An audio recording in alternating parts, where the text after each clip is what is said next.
They're good for ridding your garden of bugs or flying onto my head. How's that for an introduction?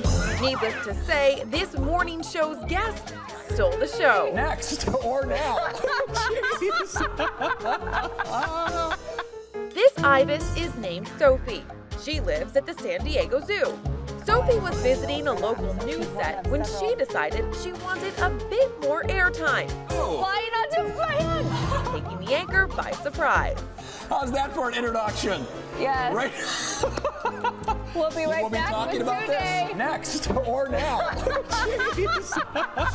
They'll be talking about this guest much longer than that.